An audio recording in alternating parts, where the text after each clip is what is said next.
자, 오늘 주신 본문의 말씀 가지고 신승과 석패의 작은 차이를 극복하라. 신승과 석패의 작은 차이를 극복하라는 제목으로 하나님 말씀을 증거하도록 하겠습니다. 신승 많이 들어보셨죠? 매울 신자에 이길 승자예요. 그러니까 아주 힘겹게 겨우 이기다라는 뜻이죠.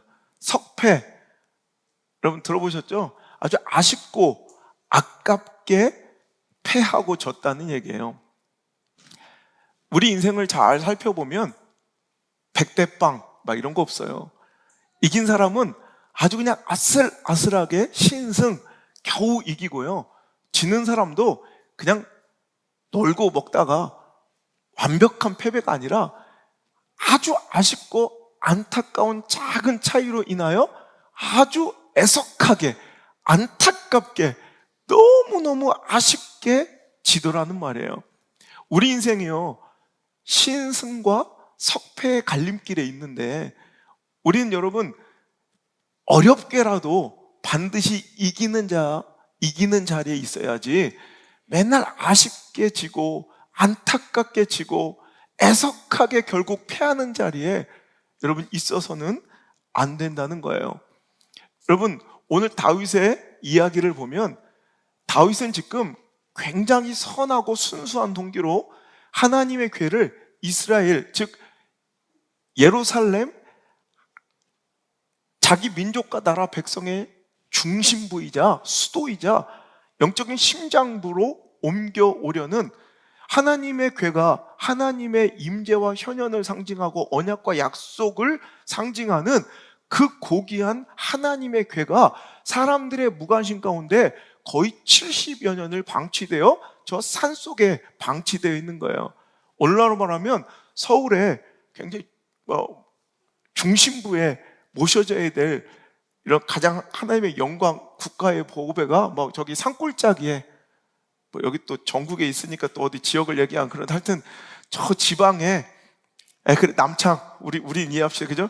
저 대운산 같은 데 처박혀 있는 거예요. 그러니까 그는 그것이 마땅하지 않다 여겨서 자기 나름대로 최선을 다해서요 오늘도 3만 명의 무리를 모으고 아까도 보세요 막 그냥 엄청난 악단을 앞에 세워서 성가대를 앞에 세워서 잣나무로 만든 여러 가지 악기와 수금과 비포와 소고와 양금과 재금으로 여호와 앞에 막 찬양하며 아마 장관이었을 거예요. 별로 볼거리가 많지 않았던 그때 3만 명이 호위하고 엄청난 악단들이 막 연주를 하면서 여호와의 궤를 새로 만든 새 수레에 싣고 오는데 거기서 뭔가 사단이 난 거예요. 뭐냐면 이제 아비나답의 집에서 그의 아들이었던 우사와 아효가 그 이제 제사장으로서 그 법궤를 가지고 오는 그 대행진에 이제 가장 이제 리더로서 주체로서 앞에서 가다가 갑자기 소가 날뛰는 거야. 그러니까 수레가 덜컹거리며 하나님의 궤가 그 귀한 하나님의 법궤가 떨어지려 하자 우사가 그것을 팔로 잡은 거예요. 그랬더니 하나님께서 그것을 보시고 진노하사 그 자리에서 우사를 치셨어요. 그래서 즉사를 한 거예요. 그 수레 곁에서 그냥 우사가 죽어버린 거예요. 그러니까 여러분 난리가 났겠죠. 여러분 선한 동기로 최선을 다해서 뭔가 아름답게 하나님을 위해 열심으로 일하려다가 다가온 낭패, 어찌 보면 당황스러운 이 장면에 다윗은 분개합니다. 오늘 말씀 가운데 다윗이 분노하여 어떻게 내가 이렇게 하나님을 위하여 일을 하려고 했는데 이런 일이 내 앞에 벌어질 수 있는가 하여 그것을 베레스 우사라고 해요. 하나님이 우사를 치셨다라는 뜻이에요. 하나님이 우사를 치심 이런 뜻이에요. 아직도 그 이름으로 불리고 있대요. 자, 그러면서 이제 더 나아가 그 분노는 두려움이 됐어요. 어떻게 이렇게 흉악한 법궤를 내 궁전으로 예루살렘으로 내 집으로 가져올 수 있겠느냐? 난 못 가져간다. 이제 그것을 포기해버리고 거절해버려요. 그러자 할 수 없이 이제 그것이 오갈 데가 없어지니까 오벳 에돔이라는 사람이 자신의 집으로 가져왔는데 소문을 들어보니까 석 달이 있었대요.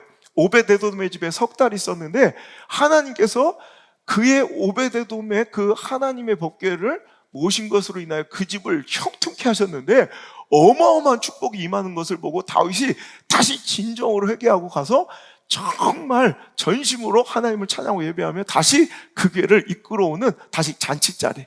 자, 잔치자리가 초상집이 잔치자리로 바뀌는. 그러니까 다윗에게는 정말 분노와 억울함과 정말 두려움의 이런 법궤가 오베데돔은 축복, 형통의 그런 통로가 되었고, 다시 그 초상집과 같던 이 다윗의 그 일생의 다시 회복이, 부흥이, 축복이 시작되는 장면. 자, 보세요. 요 1절부터 15절까지 정말 온탕과 냉탕을 오가며 지옥과 천국을 왔다 갔다 하는 것 같은 이런 다윗의 인생을 보라는 거예요. 어찌 보면 이게 우리 인생의 모습이에요. 여러분, 어떤 사람에게 있어서 엄청난 축복과 은혜가 잔치자리처럼 임하기도 하고요. 어떤 사람에게는 작은 실수 하나가 오늘도 그 집을 초상집으로 만들어 석패, 아깝게 패하게 만들기도 하더라는 거예요. 우리는 다 알거든요. 오늘의 실수는 하나님께서 하나님의 법궤는 절대로 만지지 말아야 되는 게 원칙이고, 고아자손들, 제사장들을 통해서 어떻게 운송하고 이동해야 돼요? 민수기에 보면 그는 항상 고리를 메어 장대를 끼워 항상 어깨에 매라고. 우리 바이블 아카데미 하신 분들은 이제 다 배우셨을 거예요. 그래서 항상 그 고리에 장대를 빼지 않아요. 언제든 이동할 일이 생기면 그 법궤를 만지지 않고 그대로 그 법궤를 어깨에 메어 운송하도록 고리를 만들어 놓고 그 고리에 장대를 끼워서 항상 어깨에 매야 되는 이 작은 실수를 그는 범하고 불순종하였기에 오늘도 잔치자리일 수 있었던, 승리일 수 있었던, 정말 하나님의 축복일 수 있었던 다윗의 인생 신앙의 여정에 엄청난 불행과 불운이, 또 실패와 어둠의 그림자가 드리우기도 했고, 거꾸로 그것들을 다시 이제 선택하여 다시 어깨에 메고 왕국으로 드릴 때 그에게 다시 축제와 환호와 또 기쁨과 부흥이 시작됐던 것처럼 우리 인생에도요, 별것 아닌 딱 하나의 차이로 신승과 석패. 제가 제일 짜증나고 듣기 싫은 소리가 이거예요. 젖잘싸. 졌지만 잘 싸웠다. 난 제일 짜증나는 얘기예요. 여러분, 그래봤자 패한 거는 그 역사는 어떻게든 돌이킬 수가 없어요. 여러분, 잘 싸우고 이기는 자 돼야지. 최선을 다하고 열심히 싸웠는데 지는 인생 되어서 되겠습니까? 아까도 얘기했지만 100대 빵 이런 건 없어요. 꼭 1대0, 3대2. 그것도 그때 1대1 찬스에서 골 못 넣고 골대 맞힌 거 막 두고두고 평생 계속 가슴에 막 그냥 한처럼 남게 될 오늘 그 작은 실수를 범하지 않는 저와 여러분이 되셔야 할 줄 믿습니다. 여러분 보세요. 작년에 있었던 3월 9일에 있었던 대선, 윤석열 후보와 이재명 후보가 여러분 엄청난 차이로 이기고 졌는가요? 윤석열 지금 현 대통령이 득표율이 48.68%예요.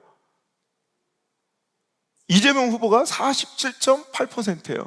그러니까 48.6과 47.8, 0.7%의 여러분 차이로, 0.7%의 차이로 누구는 대통령이 되고 누구는 불루를 삼키게 된다는 거예요. 또 이런 또 싫어하는 사람들이 있으니까 거꾸로 또 21대 총선을 기억해 보세요. 이제 내년에 또 총선이 있지만 지난 총선에서 한 당은 전체 투표 중 33.48%를 득표했어요. 33.48. 또 다른 한 당은 33.35%를 득표했어요. 자, 33.84, 33.35. 별 차이 안 나죠. 그러면 그 양 정당은 거의 비슷한 의석을 차지할 것 같죠. 그런데 결과적으로는 A당은 33.84%를 득표했던 한 당은 전체 의석의 60%를, 34.35% 얻었던 B당은 여러분 전체 의석수의 34%를 차지해요. 그러니까 이렇게 보시면 돼요. 한 당은 똑같이 거의 몇 프로 차이도 안 났는데 33.8, 33.4, 거의 0.5% 차이인데 의석수의 차이는 여러분 163대 84석이에요. 위성정당까지 다 합쳐봤자 69대 115석의 어마어마한 차이가 된다는 거예요. 이해가 되세요? 여러분, 이런 거예요. 오늘 보면 작은 차이인데 누구는 승리를 누리고, 작은 차이인데 누구는 다시는 극복할 수 없는 뼈아픈 실패 속에 살아갈 수 있는 것이 우리 인생이니, 오늘 작은 선택과 결정, 그 실수 하나가 우리의 운명과 우리 자손들까지 미치는 역사를 바꾸고 오늘도 암울한 미래의 그림자를 드리울 수 있으니, 오늘 그 작은 선택과 결정을 잘하고 그 작은 순종까지도 잘 오늘도 감당할 수 있는 하나님의 거룩한 백성들 되시기를 주님의 이름으로 소망합니다. 아담과 하와의 선악과의 손댐 하나, 그 아무것도 아니었잖아요. 아담과 하와가 손댄 그 선악과 하나가 온 인류에게 죄악을, 여러분, 그 저주를 오늘까지도 퍼뜨리는 통로, 시작이 되었고요. 여러분, 에서 그 장자권을 팥죽한 그릇에 팔아먹은 그것 때문에 이스라엘 민족과 에돔 민족의 그 후손까지, 오늘까지 민족의 역사가 뒤바뀌어 버려요. 여러분, 그 엄청난 차이가 아니라 그 작은 차이 하나가 여러분, 나와 내 가정과 내 자녀, 자손들까지 역사와 운명을 뒤바꾸는 작은 선택이 될 수도 있다는 거예요. 오늘 놓치고 있는 작은 실수가 있는지 다시 한번 삶을 점검하고 꼼꼼히, 이제 이게 답이야 라고 그냥 확정지었던 것들을 다시 한번 곰곰이 검산하여 우리에게 이런 아까운 석패가 없이, 야, 내가 요거 진짜 큰일 날 뻔했는데 이 말씀 하나로 다시 검산해보니 실수한 게 있어서 꼼꼼하게 따져보고 말씀 가운데 비춰보니 잘못된 거 있어서 회복하고 회개하고 고치고 순종하였더니 이렇게 겨우겨우라도 승리하였더라. 석패의 주인공이 아니라 신승의 주인공이 되는 저와 여러분 되시기를 주의 이름으로 축복합니다. 여러분, 우리 인생이 달라지는 것은 엄청난 게 아니에요. 단 1점 차이. 그 1점 차이로 이런 메달 색깔이 바뀌고 인생의 성패가 달라져요. 그 단 하루 차이, 그 하루 차이가 회복할 수 없는 평생을 억울하게 땅을 쳐야 하는, 여러분, 불로를 삼켜야 되는 시작점이 될 수 있어요. 그 5초, 그 10초가 내 인생을 뒤바꿀 수 있다니까. 제 좌우명이 뭔지 아시죠? 후회할 10초를 만들지 말자. 그 후회할 10초가 내 인생을 전반을 결정짓기도 하더라는 거예요. 여러분 인생 한번 잘 생각해 보세요. 그 후회스러운 10초, 지금 되돌릴 수만 있다면 그 10초의 나의 행동과 판단과 그 선택과 결정이 얼마나 내 인생을 뒤바꿔 놓을 수 있는지, 얼마나 많은 것을 잃게 하고 빼앗기게 하는지. 여러분, 오늘 이 말씀이 어떤 사람의 석패를 신성으로 뒤바꿔 놓는 단서가 될 수 있기를 주의 이름으로 축복합니다. 자, 그러면 2주 동안 오늘 이 말씀을 통해서 우리가 석패 인생에서 맨날 아깝게 지기만 하는, 정말 아슬아슬하게 지기만 하는 인생에서 신승, 정말 꾸역꾸역, 어찌 보면 아슬아슬하지만 정말 어렵지만 이기는 인생으로 뒤바꿔 놓을 수 있는 역전승의 발판으로 이 말씀이 2주 동안 여러분에게 전해질 건데, 첫 번째, 그 석패 인생에서 신승으로 우리를 이끌 수 있는 그 축복의 전환점, 승리의 발판은 바로 문제의 원인, 그 문제의 본질을 제대로 파악함이 우선이다라는 거예요. 여러분, 뭐가 우리를 석패 인생에서 신승의 인생으로 옮겨놓느냐? 문제의 원인이 무엇인지, 진짜 문제의 본질이 무엇인지를 빨리 깨닫고 파악한 사람은 석패가 아닌 신승의 주인공이 될 줄 믿으시길 바랍니다.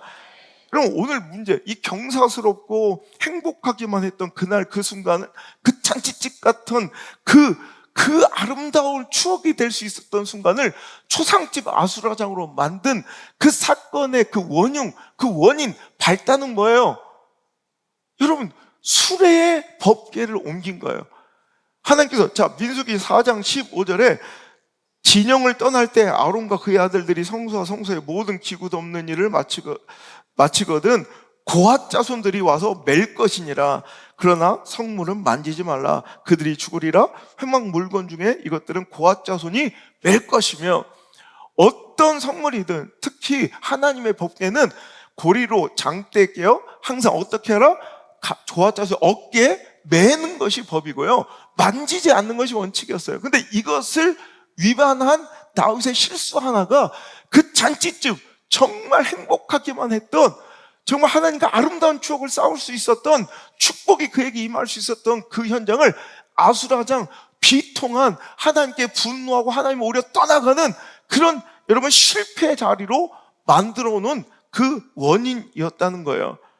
여러분, 법계 이송작전의 우사의 죽음으로 하나님께 분노하고 당혹스럽고 실망스러운 베레스 우사를 치심. 어떻게 우사를 치실 수 있단 말이에요? 내가 이렇게 하나님께 헌신하는데 어떻게 이런 당혹스러운 일을 나에게 버리실 수 있단 말입니까? 하나님께 분노하고 오히려 그 일을 내려놓고 포기하고 오히려 두려워하고 떠나갈 것이 아니라 원인이 어디 있는가? 그러니까 그는 법계를 두려워하는 거예요. 근데 그 법계를 메고 간 오베데돔은 축복이야. 자, 오늘 법계가 그냥 있는 것, 소유하는 것, 있는 것이 축복과 저주를 나누는 것이 아님을 알게 되는 거예요. 행위도 중요하지만 그 안에 여러분 거룩한 행실과 행위, 모습으로 보여지는 것도 중요하지만 내 마음의 거룩함도 여러분 더 중요하다는 것을 깨닫게 됩니다. 오늘도 다윗의 급한 마음, 자기 열정, 자기 열심이 오늘도 하나님의 마음과 생각과 말씀마저도 앞지르는 인생들이 있어요. 오늘도 내 열정과 열심이 무조건 옳다 생각하고 하나님의 말씀과 하나님의 뜻마저도 앞지르고 오늘도 자기 뜻대로, 자기 감정대로, 자기 고집대로 오늘도 그 일을 하려는 무질서함이 있다는 거예요. 여러분, 그럴 때 반드시 우리가 맞닥뜨리는 결과는 석패.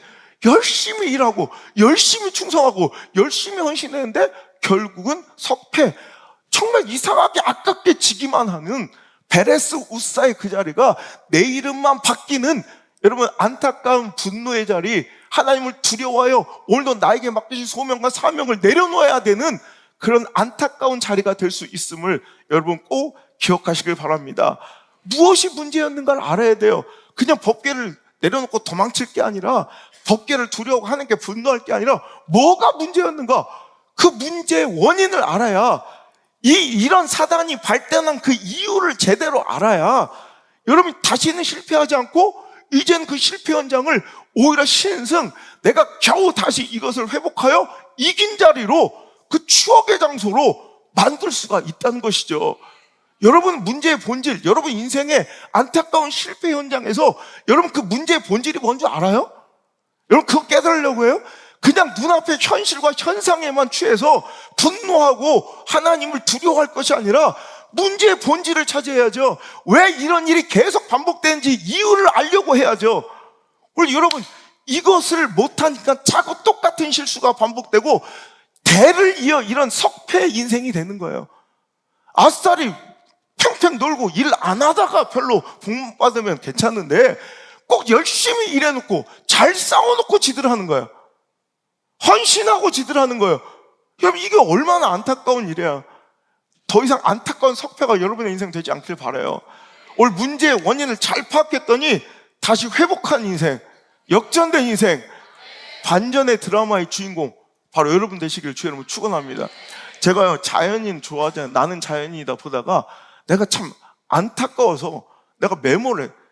근데 이 사람 이야기 꼭 설교에 한번 등장시켜야겠다는 사람이 있어요. 자기 연민에 빠져서 자기 삶을 참 자기한테, 여러분 뭐 믿지 않는 사람들이 어떻게 살아도 상관없지만 하나님의 일을 하는 사람들이 가장 최악이 뭐냐면 자기 의에 빠진 거예요. 두 번째, 자기 연민에 빠지는 거예요. 자기 의에 빠지고 자기가 연민, 자기가 굉장히 이러면 최악의 결과가 나와요. 여러분 거의 자기 연민에 빠지고 자기 동정심에 취해 있는 한 남자 출연자가 나왔는데 이윤중에서 뭐예요? 열심히 살았더라고요. 진짜 가난한 집에 태어나서 고등학교 때부터 막 그냥 공장에 들어가서 일을 해서 그 유명한 수원의 그 대기업에 그 처음엔 그냥 공장 노동자로 들어가서 다른 사람들은 싫어하는 주말 일, 뭐 야근 이런 거 자기가 도맡아서 하고요. 어차피 가면 돈 쓸 건데 거기 가면 야근하면 뭐 회사 나가면 자기가 밥 사 먹지 않아도 되고 밥도 다 주고 뭐 빵도 주고 그러니까 그거 다 먹으면서 돈을 하나도 안 쓰고 돈을 거의 자기 월급의 80%인가를 다 모았대요. 진짜 열심히 살았잖아요. 최선을 다했잖아. 그래가지고 꿈에 그리던 자기 종잣돈 세드머니를 모아가지고 자기가 그렇게 하고 싶던 장사를 시작하는 거야. 그래서 치킨집을 열었대. 여기까지 박수. 그죠? 아니, 이게 내가 박수 친다니. 나 박수 쳤다고 보면서 호텔에서. 그런데 문제는 망했어요. 1년도 안 돼서. 왜 망했는 거 했더니 자기는 너무 막 자기 연민에 빠져서 얘기하는 거야. 치킨집을 열었는데 돈이 얼마 안 되니까 그 상권 좋은 데 아니고 조금 외곽에 차렸다는 거예요. 그럴 수 있죠. 그거까지 뭐 가능해. 그런데 뭐냐면 치킨집을 겨우 차렸는데 오토바이 살 돈이 없었대. 지금처럼 쿠팡 뭐 배달 앱들 그 배달의 민족 이런 게 있는 때가 아니니까 열심히 돈 모아서 치킨집을 차렸는데 오토바이 살 돈이 없었대. 그래가지고 그 멀리에서 치킨 주문이 오면 자전거를 타고 혹은 열심히 뛰어서 15분, 20분, 30분 만에 갖다 주는 거야. 다 식은 통닭을 집어던지고 사람들은 열받는 거야. 내가 이렇게 불쌍한 사람이라고 그래. 아니, 한 달만 더 일을 해서 오토바이를 사든지 차라리 간판을 달지 말고 전화 배달로 하고, 오토바이는 무조건 중고라도 사고 해야지. 그래서 자기는 다시 공장으로 들어갔어요. 봐봐, 또 일할 거 한 달만 더 하면 되잖아. 그래서 또 몇 년을 돈 하나도 안 쓰고 거기서 나온 간식 빵으로 저녁 때우고 막 이러면서 또 몇 년을 또 모았어요. 그래서 이번엔 꽃집을 차렸어. 대충 느낌 와요? 꽃집을 차렸대요. 그런데 배달할 차량을 살 돈이 없었대. 똑같아. 그래서 그 무거운 화분을 들고 배달하거나 축하 화환이나 특히 장례식장에 가야 되는 그 장례식장에 그 부조 화환 있죠. 그거를 시내 버스를 타고서 옮겼대요. 어떤 기사가 여러분 삼가 고인의 명복을 빕니다. 이걸 막 타면서 꽃은 다 떨어지고 막 그걸 딱 들고 있는 거 뒤에서 룸밀러 보니까 삼가 고인의 명복을 빈다. 그러니까 재수없다고 막 내리라고. 그리고 두드려 맞기가 일쑤였고 그 내동댕이 치기가 그래가지고 망했대. 아니 여러분, 그게 자기 연민에 빠질 일이에요? 아니, 치킨집을 하려면 무조건 오토바이는 사야지. 그리고 꽃집을 하려면 뭐 조그만 다마스 차량이라도 배달 차량 하나는 중고라도 사야죠. 근데 똑같은 실패를 반복하며 결국 그 다음에 또 공장 들어가서 일하다가 돈 모아 편의점마다 망해서 들어오신 거예요. 웃기죠?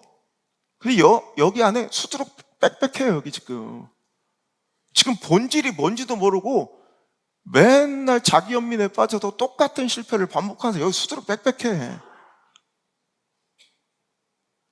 여러분, 이거는 불쌍한 게 아니에요. 이건 비련의 주인공이 아니라 미련한 주인공, 미련의 주인공이에요. 미련한 거죠. 문제의 원인이 본질이 뭔지를 모르는 거예요. 산으로 자연인 되어 도망칠 게 아니라 내가 이거 실수했구나, 이러면 안 되겠구나 깨달아서 다시 제대로 도전하고 승리했어야죠. 여러분, 다윗도 마찬가지예요. 오늘 비극의 단초는 먼저 다윗에게 잘못이 있죠. 다윗도 도망치기 아니라 현실 그 문제의 핵심을 정말 직시하고 판단하고 제대로 봤어야 돼요. 물론 다시 결국에는 회복되었지만 다음 주에 또 설교 이어지겠지만 여러분, 그는 결국에는 하나님의 일을 저버린 거예요. 하다가 망 거예요. 실패한 인생이에요. 지금 당장은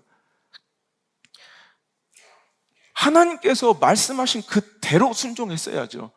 매라면 매고 손대지 말라면 손대지 말아야죠. 근데 다윗이 먼저 자기 나름대로의 최선. 여러분, 수레도 한 번도 누가 쓴 것이 아니라 새 수레를 만들었어요. 물론 자기 나름대로 되게 애쓴 게 보여요. 그죠? 그런데 이것은 하나님의 뜻이야. 그러니까 자기 중심적으로 오늘도 해석하고 판단한 거예요. 우사도 마찬가지예요. 소가 날뛰어서 이 하나님 법궤가 떨어질 것 같은데 그럼 하나님 궤가 떨어지도록 그냥 구경하는 것이 옳습니까? 라고 얘기할 수도 있어요. 모르겠어, 답은. 그런데 어찌 보면 그게 옳을 수도 있어요. 우리가 볼 때는 그게 망하는 것 같고 우리가 볼 때는 그게 실패하는 것 같아도 하나님의 뜻이고 말씀이라면 그대로 둬야 돼요. 여러분, 그러면 이렇게라도 교회가 유지가 되고 병행되는 것이 맞지, 그럼 하나님 영광 가리고 교회가 문 닫는 게 옳습니까? 예. 하나님의 뜻이라면 문을 닫아야 돼요. 하나님의 뜻이라면 교회가 아니라 뭐라도 문을 닫아야 돼요. 그게 옳은 거예요.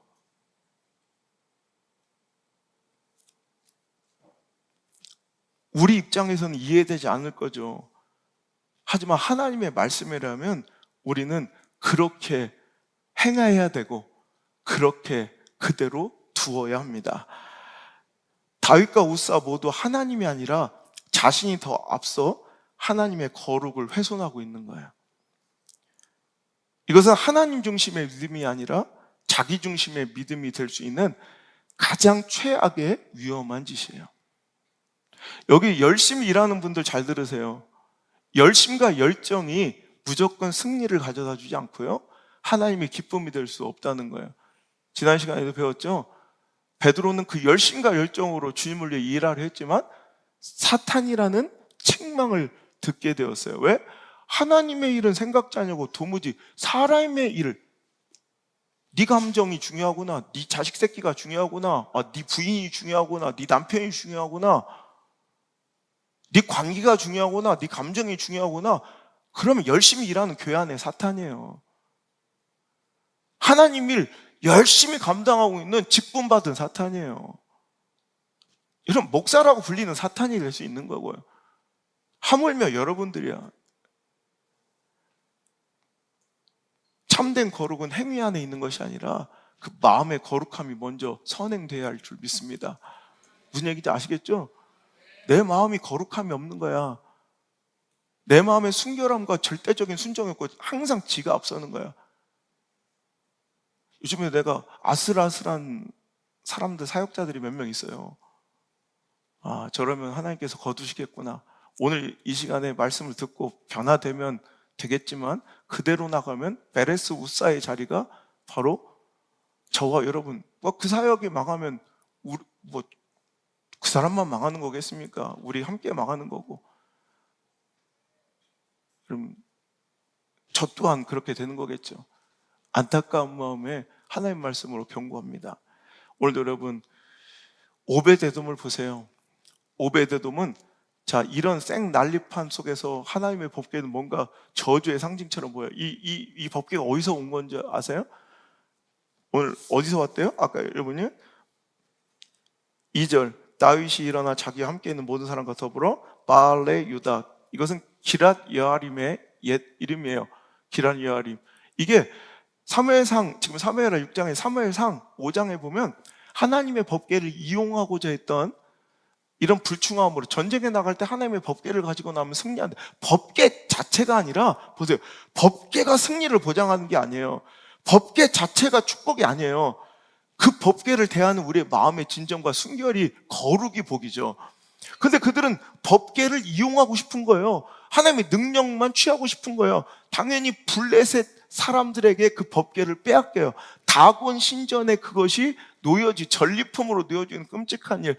하나님께서 그냥 두시지 않아요. 다곤 신전을 거꾸로 뽀개버리고 그 나라에 온 그 독종이 돌아서 다 죽었고 서로 막 이제 벌벌 떠는 거예요. 그래서 나온 게 사무엘상 6장에 이제 베세메스로 가는 소의 이야기가 나오는 거예요. 소의 시로 그들은 이제 다시 돌려보내는 거예요. 누가 뭐라고 해도 침공해서 뺏어간 것도 아닌데 오히려 그 하나님의 궤를 보낸 거예요. 근데 베세메스 사람들이 그 온 법궤를 또 들여다봄으로 거기서 수많은 사람이 죽었어요. 그러니까 법궤는 어떻게 보면 두려운 존재일 수 있어요. 그들에게 아픈 추억일 수 있다고. 그래서 그 법궤가 사무엘상 7장에 보면 기란 여아림의 집으로 옮겨진 거예요. 7장 1절 2절에 보면. 그래서 지금 사무엘하 6장까지 무려 70년 세월 동안 무관심 속에서 다윗이 예루살렘 성을 차지하고 하나님의 그 법궤에 관심 가지기 전까지 70년 동안 산골짜기에 방치된, 어찌 보면 정말 잊혀진 그런 존재였을 수도 있어요. 그런데 다윗이 그것을 옮기고자 하는 선한 동기와 마음은 중요한 거예요. 좋은 거예요. 그럼 하나님의 뜻과 말씀대로 했어야죠. 근데 자기 열정에 취해, 자기의 막 의에 취해, 혹은 자기 중심적으로 이렇게 하는 것이 좋을 것이다라는 자기 판단이 들어가는 거예요. 여러분, 사울이 왜 망했어요? 사울이 이것 때문에 망하는 거예요. 일 안 해서, 전쟁 안 나가서 망한 게 아니라, 순종 안 해서 망한 게 아니라, 이 작은 차이가 그의 실패와 하나님의 떠나가심의 이유가 된 거예요. 아니, 7일 정도 기다렸는데 전쟁을 제사 없이 나갈 수는 없잖아. 그러니까 나라도 제사를 드리지, 하나님의 영역에 손대는 거예요. 오늘 여러분, 그러고 있는 자들 없어요? 또 하나, 하나님께서 진멸하라 했는데, 아말렉과의 전쟁에 진멸하면 되는데, 야, 이거 가져다가 백성들도 원하니, 백성들 눈치보다 이거 갖다 하나님 제사 드리면 되잖아. 이게 훨씬 더 합리적이고, 이것이 훨씬 더 자기가 볼 때 하나님께 유익이고 영광이라고 스스로 판단하는 이 자기 판단과 자기중심적 신앙, 이거 굉장히 위험한 거예요. 차라리 일을 안 하는 게 나아요. 오히려 일 열심히 하고, 졌지만 잘 싸웠다, 열심히 일했지만 조금 패배했다, 이런 인생보다는 차라리 안 하는 게 나아요. 안 하는 게. 무슨 말씀인지 아시겠죠? 오늘도 열심히 신앙생활을 하고 열정적으로 여러분 일하고 계시는 분들 가운데 자기중심적 사고와 자기 마음이 하나님 마음보다 앞서 있는 자들이 있다면 정신 차리고 오늘도 내 생각과 내 고집과 내 판단을 내려놓는 귀한 시간 될 수 있기를 주의 이름으로 축원합니다. 오늘도 오베데돔, 그 두려워하는 그 법궤를 오늘도 가져가. 다시 한번 말씀 보세요. 본절. 이제는 다윗이 9절에 두려워하여 여호와의 궤가 어찌 나한테 올 것이냐, 분노하고 두려워하여 그걸 포기해버려요. 그러자 10절, 다 두려워하고 꺼려하는, 어찌 보면 민족의 역사상 되게 두려운 존재로, 봐봐, 옛날에도 그랬는데 지금도 이렇잖아. 사람들은 더 두려워했을 거예요. 사무엘상 7장, 6장 그 벳세메스 사람들의 죽음부터 그들은 이제 그 두려워했던 것이 오늘 베레스 우사를 통해서 더 큰 두려움으로 다가왔을 거예요. 그렇지만 오베데돔은 그것을 아랑곳하지 않고 하나님의 법궤, 아무도 가져가려 하지 않는 하나님의 법궤를 자기가 옮겨오는데, 자, 오늘 보세요. 10절 시작. 다윗이 여호와의 궤를 옮겨 다윗상 자기에게로 메어가기를 즐겨하지 아니하고 가드 사람 오벳에돔의 집으로 어떻게? 메어가잖아요. 오늘도 보세요. 그랬더니 그 집에 축복이 임한 거예요. 오늘도 여러분 보세요. 이 법궤라는 존재가 승리를 좌우하는, 여러분, 축복의 도구가 아니에요. 그 경건한 마음, 순결한 마음이 없으면, 진정한 내 마음에 행위의 거룩이 있어도 내 마음에 거룩이 없으면 오늘도 그 법궤가 치욕스러운, 사무엘상 5장처럼 치욕스러운 패배의 도구와 통로가 될 수도 있지만, 오늘도 오베데돔 보세요. 오늘도 그 마음의 정결함과 순결함과 오늘도 거룩함이 있으니 그 두려워하는 법궤가 그에게 축복과 은혜의 통로가 되어 있더라는 거예요. 자, 이것을 이제 깨닫게 된 다윗의 변화를 보세요. 이제 그 마음의 거룩함으로, 온전히 겸손함으로, 하나님의 법궤가 문제가 아니라 그 말씀을 대하는 내 태도가 문제였구나 깨닫게 되고, 자, 13절부터 15절 우리 마지막 절 한번 읽어볼게요. 시작. 여호와의 궤를 맨 사람들이 6걸음을 가매 다윗이 소와 살찐 송아지로 제사를 드리고 다윗이 여호와 앞에서 힘을 다하여 춤을 추는데 그때 배 옷을 입었더라. 다윗과 온 이스라엘 족속이 즐거이 환호하며 나팔을 불고 궤를 메어 오니라. 이러니까 승리가 임하잖아요. 큰일 날 뻔했는데 신승, 정말 질 것 같았지만 이겼잖아요. 이런 인생 돼야죠. 우리는 결국 신승을 추구하는 인생일 수밖에 없어요. 왜? 우리는 온전하지 못하고 우리는 아둔하고 미련해서 또 이런 실수를 계속 범할 수밖에 없지만, 그래도 석패가 아닌 문제의 본질을 깨닫고 내가 무엇에 불충했는지를 깨닫고 다시 마음의 거룩과 순결을 되찾아 오늘도 하나님 앞에 겸손히 베옷을 입고 엎드려 오늘도 신승, 결국엔 승리하는 자, 결국엔 역전하는 자, 결국엔 회복하는 인생 돼야 된다는 거예요. 여러분, 그게 우리가 꿈꿀 바지, 우리는 완벽한 케이송을 꿈꾸는 자들이 아니라 결국에 하나님이 손들어 주실 기가 막힌 역전승, 그 판전승의 주인공이 바로 저와 여러분이 되어야 할 줄 믿습니다. 어떤 사람이 보고서를 올렸어요. 관찰을 했더니 메뚜기가 한 마리 있는 거야. 메뚜기가 팔짝팔짝 뛰는 걸 보고 메뚜기의 뒷다리를 뗐어요. 그리고 뛰어봐! 메뚜기가 안 뛰어. 그저 보고서에 뭐라고 썼는지 알아요? 메뚜기는 뒷다리를 떼면 귀가 먹는다. 문제의 본질을 모르는 거죠. 메뚜기 뒷다리를 떼니까 뛰어 해도 안 뛰더라는 거야. 아, 이놈이 귀가 먹었구나. 아니, 못 뛰는 거죠. 뒷다리가 없는 게 문제지. 오늘도 우리 인생에 이런 참혹한 실패와 어리석은 실수들이 반복되고 있어요. 여러분, 이해 안 돼도, 내 수준은 내 깐엔 이해 안 돼도, 여러분, 어떤 때는 진정한 순종, 하나님께서 말씀하지 않고 가만히 있으라 하면 가만히 있을 줄 아는 게 순종인데, 열정적으로 뭔가를 해내는 게 순종이라고 생각하지 마시고, 실은 더 큰 순종은 가만히 있을 줄 아는 거예요. 근데 열심히도 일 잘하는데 가만히 있지를 못하는 사람들이 있어요. 가만히 있으라는데 가만히 있지를, 결코 지가 원하는 거 해야 돼. 지 감정 표출해야 돼. 그럼 끝나는 거예요, 하나님 일은.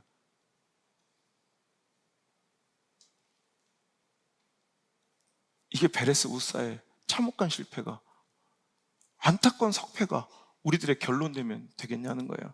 여러분, 제가 일전에도 이해화로 설교했던 적이 있고요, 책에도 썼던 적이 있어요. 여러분, 새 얼간이라는 영화, 인도 영화 아세요? 네, 재밌게 봤는데 거기 보면 뭐 공학 박사 그 교수님이 뭐 아이들 앞에 강의할 때 볼펜 하나를 들고 와서 이렇게 얘기해요. 야, 이게 뭔지 아냐? 이게 최첨단의 모든 공학이 집약된 우주 볼펜이다. 이게 수백억 원을 들여서 만든 우주에서 쓸 수 있는 볼펜이다. 여러분, 저번에 설교했던 적 있는데, 여러분, 이 볼펜의 원리는 뭐예요? 잉크가 중력에 밑으로 내려오면서 이 여기에 있는 볼에 이 잉크를 묻혀주니까 쓸 때마다 흘러내리는 잉크가 볼에 묻어서 볼펜을 쓸 수 있는 거예요. 근데 우주에서는 중력이 없죠. 그러니까 중력이 없으니 잉크가 흘러내리지 않아요. 그러니까 이 볼펜이 무용지물이 되는 거예요. 그러니까 야, 이게 수백억 원을 들여 모든 공학적 기술이, 최첨단 기술이 집약된 우주 볼펜이야. 이렇게 교수님이 얘기하자 그 얼간이들이 뭐래요? 그냥 연필로 쓰면 되잖아. 막 이렇게 우스개로 끝내. 아, 맞다, 연필. 많은 사람들이 그렇게 생각해요. 그래서 아무리 수백억 원 들여서 볼펜을 연구했는데 연필로 쓰면 되잖아. 그래서 연필로 제가 그렇게 저도 설계했던 적이 있어. 근데 제가 어떤 책을 읽다가 제 무지몽매함을 깨달았어요. 연필로 쓰면 안 된대요. 연필은 흑연이잖아요. 흑연은 탄소 성분이잖아요. 우리가 쓸 때 우리는 모르지만 연필을 쓰는 건 그 가루를 묻히는 거잖아요. 그러면 종이에 묻는 가루도 있지만 쓸 때마다 흩어지는 가루가 있는 거예요. 이해되시죠? 중력이 없어요.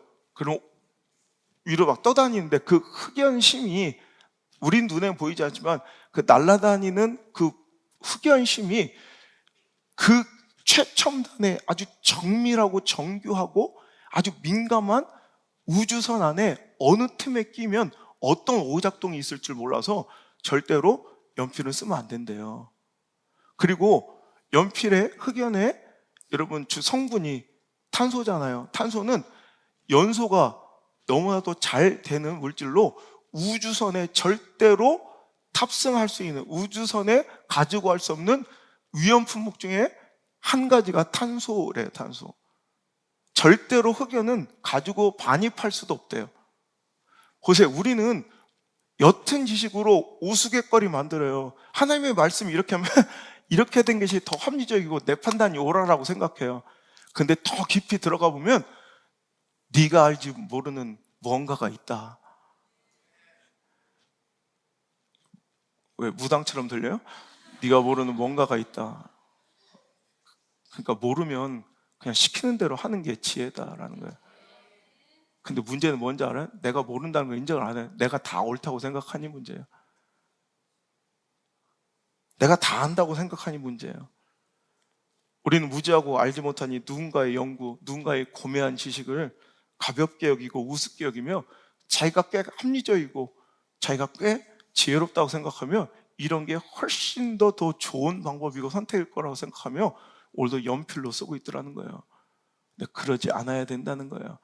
나중에 후회하고 내가 모르는 영역에 부끄러움을 당하지 않으려면 여러분 그냥 그 고매함에 그 높은 수준의 차원이 다른 그 지식에 우리는 고개 숙일 줄 아는, 인정을 할 줄 아는 겸손이 있어야 되는데 이런 공학 박사 수준과는 비교도 안 될 분이 계시니 우리 하나님이신 줄 믿습니다. 이사야서 55장 8절 9절의 말씀에 나의 생각과 너희 생각은 다르고 너희 길과 내 길은 다르니 마치 하늘이 땅보다 높은 것 같이 내 생각과 너희 길은 내 생각과 나의 길보다 완전히 다르다. 하나님은 수준이 다르신 분이에요. 차원이 다르신 분이에요. 우리하고는 격이 다르신 분이에요. 여러분 공학 박사의 할아버지가 와도 안 돼요. 우린 그 고매함을 이해할 수도, 그 고매함을 우리는 여러분 납득할 수도 없을 거예요. 하지만 하나님의 말씀이 그러하다면 우린 그렇게 믿고 따를 수 있는 저 여러분이 되시기를 주의 이름으로 축복합니다. 많은 사람들이 그걸 알지 못하고 1966년 폴 피셔에 의해서 개발된 이 우주 볼펜, 피셔 스페이스 펜이라고 부르는 AG7이라는 이 볼펜을 우스갯거리로 지금도 쓸데없는 수백억 원을 들인 쓸데없는 발명품 이러면서 놀림거리로 삼지만 절대 이것은 쓸모없고 쓸데없는 것이 아니라는 것. 여러분, 저도 이렇게 막 책을 읽다 보면 옛날 잘못됐던 거 깨닫게 되잖아요. 내가 판단했던 게 잘못됐던 걸 여러분 공부도 안 하잖아요. 공부도 안 하고 연구도 안 하고 기도도 별로 안 하는 사람들이 자기 자신에 대한 신뢰는 어떻게 저렇게 대단한지 난 그게 참 내가 부러운 사람들 2명 있어요. 저 아무 생각 없이 산 박영규. 옛날에 선풍 산부인과에서 난 누구한테 막 저렇게 막 빌붙고 막 그냥 얻어먹고 사는 사람들 보면 나도 저렇게 한번 살아보고 싶다. 한 번도 그렇게 살아본 적이 없어. 난 박영규하고 2번째 여러분들. 저 생각 없이 사는, 진짜 어찌 그렇게 무모하게 답을 잘 내리고 판단 잘하고 함부로 말하고,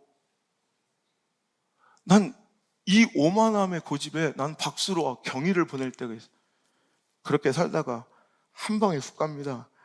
여러분 말씀 그대로 순결하게 받아들이고 순종하시길 바랍니다.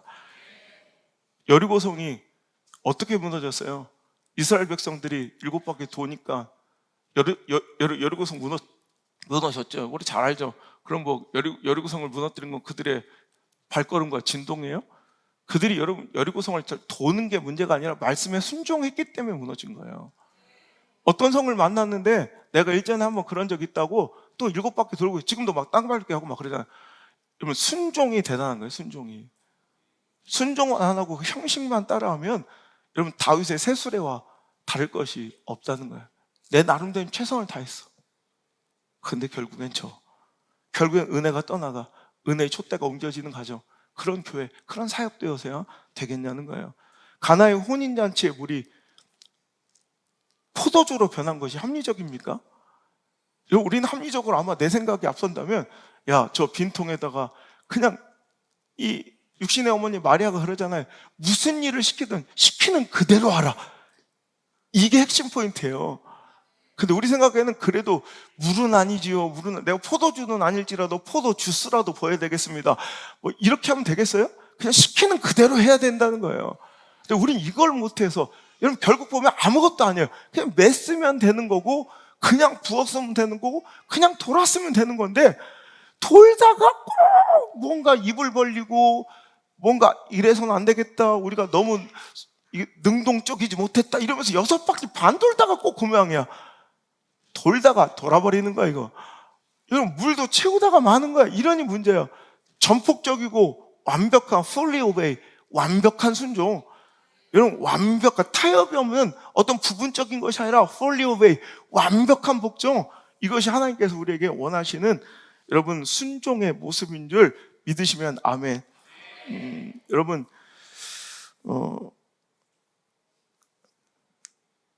내 감정, 내 판단, 내 고집, 내 교만의 결정물인 선택과 그 판단으로 밀어붙이지 말고 오늘 하나님 말씀에 그대로 순종해야 여러분 승리는 우리 것이 될 줄 믿습니다. 그렇지 않으면 지금까지 모든 수고와 헌신과 신앙활동과 열정적 헌신들이 모두 허사로 돌아가고 내 삶은 지옥이 돼요. 지옥과 같은, 여러분 축제 현장이 지옥이 돼요. 천국이 지옥이 된다고. 여러분 충분히 지옥이 별거예요? 지옥이 뭐예요? 여러분 하나님 나라 천국이 뭐예요? 하나님 통치가 임하시는 곳이 하나님 나라예요. 근데 하나님 통치가 임하지 않아. 그게 여러분 하나님과의 관계의 단절이 지옥인 거예요. 물론 막 고통받고 막 이런 여러분 영원한 그 저주와 아픔의 심판의 지옥도 지옥이지만 우리 삶 속에서도 지옥을 누려요. 하나님의 영광이 떠나가세요. 하나님이 더 이상 나의 왕이 아니야. 네가 네 왕이야. 이게 바벨탑이에요. 이게 선악과예요. 나는 절대로 선악과 손대지 않을 것 같아요. 여러분 그게 바로 선악과예요. 내가 주인 되고 내가 왕이 되려는 그 무모한 모험, 그 행동들이 다, 불순종이 다 그게 바로 선악과고 바벨탑의 범죄라는 거예요. 오늘도 우리는 수많은 바벨탑을 쌓아가요. 내 고집으로, 내 판단으로, 내 감정으로, 내 선택과 결정으로 이게 옳다 하며, 합리적이라 하며, 이게 내가 맞다 하며, 오늘 그것을 드러내지 않고는, 오늘 그것을 관철시키지 않고는 오늘도 절대로 참지 못하는, 가만히 있질 못하는 오늘도 나의 선악과를 오늘도 어그적어그적 씹어먹으며 교회 다니는 사람들이 얼마나 많은지 몰라요. 여러분 하나님의 통치가 위치는 곳 그 어디나 하늘나라, 여러분 마음이 하늘나라 되시길 바라고, 우리 교회가 하늘나라 됐으면 좋겠고, 하나님 나라와 영토가 여러분의 사역의 현장과 우리 삶이 되기를 주 예수 그리스도의 이름으로 간절히 소망합니다. 그러려면 여러분 그 말씀 그대로의 순종, 그것이 중요하다는 거예요. 사울의 실수는 자신의 판단대로, 자신의 감정대로 행동했기 때문에 하나님이 떠나가시니 더 이상 그의 인생은 하나님의 통치에 권위 미치지 않는 하나님이 버리신 지옥과 같은 삶을 살다가 지옥처럼 그 인생의 결말로, 좀 안타깝잖아요. 사울의 인생 보면 꽤 열심히 했잖아요. 근데 안타깝게 졌잖아요. 다윗 보세요. 보면 이건 저도 얘가 질 것 같아. 이분이 질 것 같아.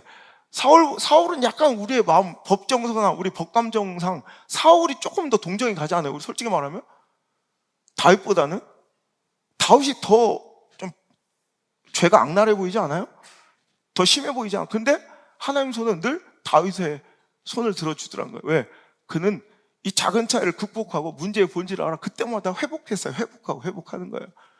여러분 사울은 오늘도 끝까지 이렇게 하면 훨씬 좋겠다는 자기 중심적 사고로, 자기 판단과 이것이 훨씬 더 합리적일 거라는 세상적인 논리의 기반으로, 인본주의 계산질로, 그 허접한 계산으로 오늘 자꾸 지 마음대로 살아가다가 석패, 안타깝게 패하는 인생이 되더라는 거예요. 하나님 말씀이 옳습니다. 하나님 말씀이 무조건 옳습니다. 하나님 말씀이 무조건 승리의 길인 줄 믿으시길 바라요. 뭐 믿든 안 믿든 상관없는데 그게 맞는 거예요. 결국 우리 사람의 마음엔 수많은 계획이 있어도 오직 여호와의 뜻만이 온전히 설 것입니다. 그게 무조건 맞는 거예요. 뭐 믿든 안 믿든, 이걸 동조하든 안 하든, 호응하든 안 하든 그건 상관없어요. 결국 하나님의 뜻이 옳은 거예요. 여러분 스탠다드 오일은 미국 역사상 가장 번성하고 가장 큰 성공을 이뤘던 기업으로 유명합니다. 뭐 오일 회사죠. 그런데 본사는 미국에 있지만 그 회사의 성공과 엄청난 이 흥황을 이끌었던 주 석유의 매장지는 이집트에 있습니다. 여러분 어떻게 미국 스탠다드 오일 회사가 이집트에서 석유를 파내게 되었는가는 여러분 잘 알려지지 않은 비하인드 스토리가 있습니다. 스탠다드 오일 창업 때 그 중역 중에 한 신실한 기독교인이 있었습니다. 그 신앙이 돈독한 사람은 매일같이 하나님의 말씀 성경을 읽었는데 어느 날 그가 출애굽기 2장을 읽던 중 다음과 같은 구절을 읽게 됩니다. 레위 족속 중 한 사람이 거기 가서 레위 여자에게 장가들어 그 여자가 잉태해 아들을 낳으니 그가 잘생긴 것을 보고 석 달 동안을 그를 숨겼으나 더 숨길 수 없게 되며 그를 위하여 갈대 상자를 가져다가 역청과 나무진을 칠하고 아기를 거기다가 나일강 나일강가 갈대사에 두고라는 이 성경 구절을 읽게 됩니다. 모세 이야기죠. 뭐 다 아는 얘기 아니에요. 근데 거기서 머릿속에 무엇인가 번개불처럼 지나가는 것이 있습니다. 그것은 역청이라는 단어입니다. 역청은 영어로 피치, 아스팔트 깔 때 피치 알죠? 역청. 피치라고 하는 건 바로 석유의 일종인 거죠. 이 사람은 다시 한번 성경을 읽었는데, 그리고 이집트에 석유가 많이 매장되어 있을 거라는 생각을 하게 된 것이, 그 평범한 여인도 역청을 쉽게 구하여 이 물이 스며들지 않도록 그 대바구니에 역청을 바를 정도면 여기는 분명히 오일이, 분명히 석유가 있을 것이다 생각을 하고요. 자신은 한 번도 이집트에 가본 적이 없었는 거로 이집트에 대한 그런 지리적 환경을 알지 못하니까 그가 찰스 휘샤트라는 아주 고대 지질학자에게 이집트로 가서 이 부분을 좀 조사해달라고 부탁을 한 거예요. 그래서 찰스 휘샤트는 아기 모세가 강물에 띄어졌을 거라고 추정되는 나일강가를 찾아 그는 거기서부터 이제 석유 개발을 시도했고 시추를 했고, 여러분 영화같이 소설같이 거짓말같이 거기서 엄청난 석유가 여러분 이제 매장되어 있음을 알게 되고, 스탠다드 오일은 그로부터 엄청난 명성과 엄청난 부를 거머쥐게 된 그런 기업, 미국 최고의 대기업이 되게 된 것입니다. 어떻게 여러분 이런 일이 가능하겠죠? 여러분 상부에 허락도 허가도 있어야 될 텐데. 근데 지난 시간 기억나십니까? 스탠다드 오일의 창업주가 누구라고요? 바로 록펠러예요. 록펠러. 믿음의 사람 록펠러가 창업주이기 때문에. 근데 여러분 또 하나, 록펠러와 공동 창업자가 있어요. 여러분 잘 모르시는데, 록펠러 혼자 스탠다드 오일을 창업한 것이 아니라 초기에 공동 창업자가 있어요. 훗날 그는 이제 그 모든 일상에서 손을 떼게 되지만, 그 사람 이름이 루이스 헨리 세브란스라는 사람이에요. 우리한테 되게 익숙한 이름이냐? 세브란스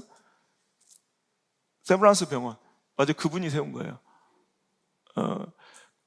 공동 창업자였던 그들이 믿음에 신실한 사람들이었기 때문에 그것들이 허가된 거예요. 성경을 하나님의 말씀으로 진리로 믿기 때문에. 그래서 그 헨리 세브란스는 1900년에 뉴욕 케네기홀에서 선교대회 중에 조선이란 나라가 있는데, 알지도 못하는 저 미개한 조선에 의료봉사를 하는 의사의 연설을 듣고 병원이 필요하다. 저기서는 정말 전 근대적인 방법으로 병을 치료하고 아직도 샤머니즘에 기대어 오늘도 병을 치료하고 있는 안타까운 나라와 민족이 있다는 얘기를 듣고, 그가 기꺼이 헌신해서 4년 뒤에 지은 병원이 바로 우리나라 경성에 세워진 최초의 병원, 바로 세브란스 병원이 된 것입니다. 그리고 거기서 그치지 않고 자신의 주치 어빈 러들로, 여러분 많이 들어보셨죠? 어빈 러들로를 자기 주치였는데 조선에 보내서 의료 선교사로 이제 파송하여 우리나라의 이제 근대적 의료를 시작하게 된 것이 바로 이 세브란스 가문의 역사이고, 그들이 바로 스탠다드 오일의 록펠러와 함께 공동 창업주였고요. 나중에는 그는 선교에 헌신하면서 모든 재산들을 다 하나님을 위해 쓰고, 그는 집 한 채 남기지 않고 죽은 그런 사람으로 또 유명합니다. 자, 이해가 되시죠? 하나님의 말씀은 무조건 옳으신 거예요. 성경은 여러분 신뢰할 수 없는 어떤 세상에, 이 성경은 뭐 이야기거리, 이 성경은 뭐 어떤 전설, 신화가 아니에요. 실제하는 진실이고, 여러분 하나님의 역사는 반드시 여러분 이루어지는 여러분 실제 약속인 줄 믿으시길 바랍니다. 늘 얘기합니다. 제가 이 말씀 시리즈를 이어가는 동안 이거 하나만 가슴에 새기시면 돼요. 이 말씀이 여기에 내 생명이 걸렸다고 생각하십시오. 여기에 내 인생이 걸렸다고 생각하십시오. 여기에 내 자녀들의 운명이 걸린 것처럼 여러분 행동하십시오. 오늘 여기서 선포된 말씀에 내 인생이 걸리고 내 생명이 걸리고 내 자녀들의 인생이 걸렸다고 생각하십시오. 아니, 걸린 것처럼 생각할 게 아니라 뭐라고요? 정말로 여러분의 인생이 걸렸습니다. 운명이 걸려 있습니다. 생명이 걸려 있어요. 이 말씀을 무시하고 이 강단의 선포의 말씀을 무시하면 여러분 절대로 하나님의 은혜와 역사와 영광이 임하지 않는다는 거예요. 존 비버의 순종, 사울의 이 석패를 안타까워하며 뭐라고 그래요? 사울은 참 열심히 살았다. 거의 대부분 다 순종해놓고 마지막 그 한 부분을 실패하여 석패한 인생이다. 그러면서 그가 결론처럼 내뱉는 말씀이 진리입니다. 99%의 순종은 실은 순종이 아니다. 우리는 꽤 많이 순종했다고 안타까워하고요. 우리는 거의 다 순종했다고 주장하지만 99%의 순종, 99.9%의 순종, 99.99%의 순종은 실은 순종이 아니라는 말입니다. 그 1%의, 그 0.1%의, 그 0.01%의 내 고집, 내 감정, 내 판단, 내 자아와 내 결정과 내 선택을 내려놓고 이제 신성, 진정한 승리, 진정한 순종의 자리로 나아갈지어다. 다윗처럼 도망치지 말고, 물론 다음 주 회복의 장면이 나오겠지만 여러분 피하지 말고 두려워하지 말고, 또 그렇다고 근거 없는 긍정, 근거 없는 낙관주의로 시간 지나면 다 회복될 거야. No. 오늘도 내가 그 말씀에 순종하지 않는 한 시간이 지난다고 그냥 좋은 거가 다 회복되는 일은 결단코 없습니다. 이 말씀만 드리고 말씀을 맺을게요. 미 해군 중에 제임스 스톡데일이라는 유명한 분이 계세요. 스톡데일 들어보셨어요? 베트남전에서 포로로 잡혀 1965년부터 1973년간 무려 8년 동안을 베트남 하노이에 있는 힐튼 전쟁 포로 수용소에 갇혔던 미 군인 중 최고위급 포로가 바로 이 스톡데일이에요. 그의 한쪽 다리는 모진 고문, 오랫동안 그 고문을 견디며 완전히 장애를 입어 절뚝발이가 되었고요. 공산주의자들이 우리는 포로들을 인격적으로 대우하고 좋은 대우를 하고 있음을 알리는 이 선전과 선동의 이 도구로 사용되는 게 싫어서 촬영하려고 하면 일부러 의자를 자기 몸에 부딪히고 오히려 날카로운 면도날로 자기 몸을 막 훼손시켜서 오히려 그 촬영을 거부하고 끝까지 공산주의자들과 항전하고 투쟁해서 버텨냈던 분이에요.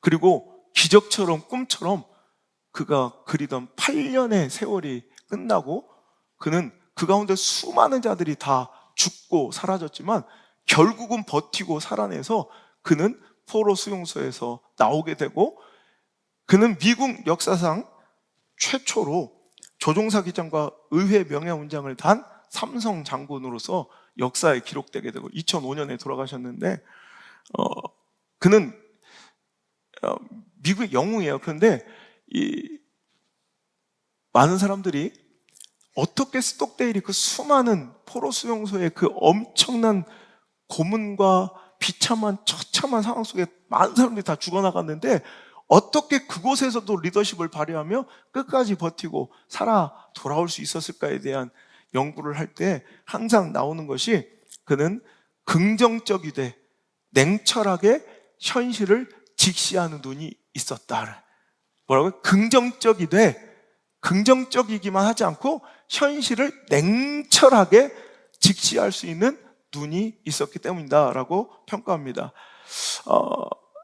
그 참담하고 처절한 포로 수용소 생활을 견뎌내지 못하고 가장 먼저 죽음을 맞이한 자들은 어떤 사람들인가 보니 아이러니하게도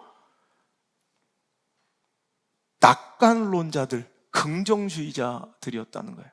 그래서 첨언하자면 그냥 긍정주의가 아니라, 그냥 낙관주의자들이 아니라 대책 없는 긍정주의자, 근거 없는 낙관론자들이 가장 먼저 죽더래요. 그러니까 오늘도 현실을 직시하지 않고, 즉 문제의 본질, 오늘 나한테 주어진 이 현실, 상황, 처지, 형편에 대한 냉정한 해석과 현실을 직시하는 눈이 없이 대책 없는 낙관.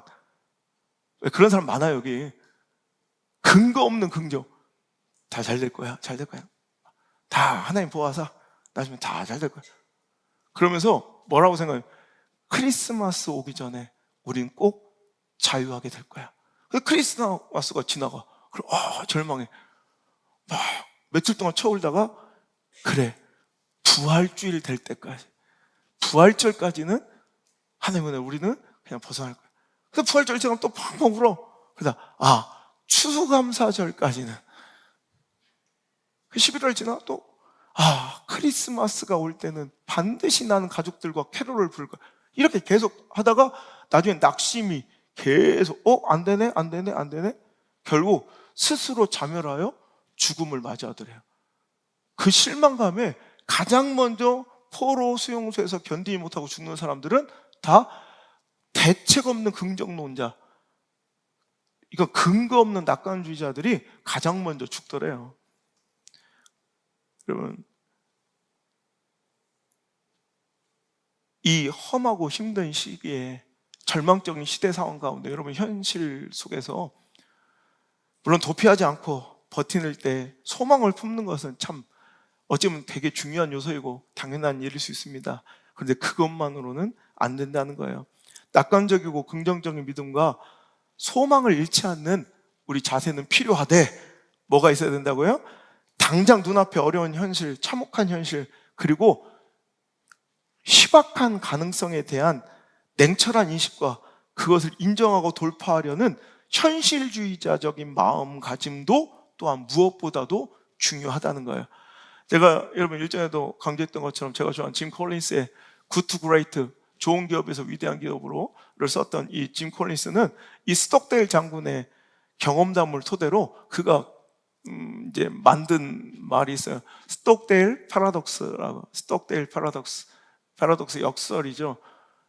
스톡데일의 역설이에요. 그러니까 스톡데일은 오늘도 그 참혹한 현실을 이겨낼 수 있었던 건 긍정뿐만 아니라, 그러니까 긍정주의, 낙관주의이기도 하지만 현실에 대한 냉정한 직시와 판단을 할 줄 알았던 현실주의자 중에 현실주의자였다라는, 이게 바로 스톡데일 파라독스라는 말로 굉장히 유명하게 되었습니다.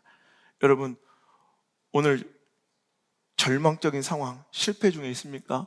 오늘도 다윗처럼 열심히 일한 것 같은데 찾아온 베레스 후사에 정말 분노하며 오히려 하나님 일 하기가, 앞으로 나아가기가 두려워 포기하고 주저앉은 자들이 있습니까? 그런 상황을 이겨낼 수 있는 힘은 낙관적이고 긍정적인 믿음을 잃지 않으면서도 동시에 눈앞에 닥친 현실 속에서 냉혹한 사실을, 또 냉정한 나의 실패를 직시할 수 있는 현실주의 노선이 분명히 필요하다는 것입니다. 피하지 말고, 혹은 무조건 시간 지나면 잘 될 거야, 무조건 다 회복할 거야 라는 근거 없는 낙관론, 긍정주의로 살아가지 말고, 왜 이런 실패가 자꾸 반복되는지, 왜 이런 아픔이 반복되는지, 왜 이런 자꾸 나의 이런 안타까운 석패가 자꾸 내 삶 속에 이어지는지 문제의 원인을 바로 찾으세요. 문제의 본질을, 핵심을 간파하셔서 다시 하나님께서 기회 주실 때 여러분 회복할 뿐더러 다시 그 축복을 빼앗기지 않는, 다시는 석패의 주인공이 아니라 신승의 주인공으로 이름을 기록할 수 있는 하나님의 거룩한 백성들, 우리 사랑하는 미디어 성전 가족들 모두가 되시기를 주 예수 그리스도의 이름으로 간절히 축복합니다.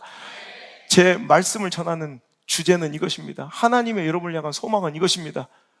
회복하라, 다시 일어나라.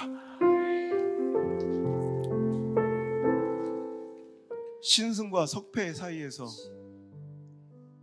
오늘도 그 갈림길에서 분노하고 두려워하며 주저앉고 포기한 자들을 다시 일어나 주님을 예배하는 다윗과 같은 예배자로 세우시려고, 신승의 주인공으로 삼으시려고, 역전의 주인공으로 삼으시려고, 반전의 드라마의 주인공으로 세우시려고, 오늘 이 따뜻한 말씀을, 하지만 두렵고 냉철한 하나님의 말씀을, 따뜻한 위로와 소망을, 그리고 책망과 두려운 심판의 말씀을 동시에 선언하시니 감사합니다. 이 말씀 듣고 졌지만 잘 싸웠어, 정말 안타깝게 졌어, 괜찮아, 위로하며 그 실패를 받아들인 자들이 아니라 정말 어떻게든, 때로는 꾸역꾸역 너덜너덜해져서라도 아슬아슬하게라도 이기는 자리에 우리 자녀들 다 설 수 있도록 축복하여 주옵소서. 이 말씀이 오늘도 주님의 뜻대로 그대로만 저희들의 삶 속에 적용되고 오늘도 삶 속에 역사하길 원하오며, 이제는 이 말씀 허락하신 주 예수 그리스도의 크신 은혜와 오늘도 이 소망 우리에게 말씀하신 하나님의 사랑과 오늘도 이 소망과 약속대로 우리를 도우시고 이끌어 가실 보혜사 성령님의 따뜻한 인도의 손길이 오늘 이 자리에 나와 이제 석패의 주인공이 아닌 신승의 주인공으로 당당히 발걸음을 돌리기 시작한 사랑하는 우리 모든 성도들 머리 위에 이제부터 떠나가지 마시고 1초도 떠나지 마시고 1초도 떠나가지 마시고 영원토록 함께 머무시기를 간절히 또 간절히 축원하옵나이다. 아멘.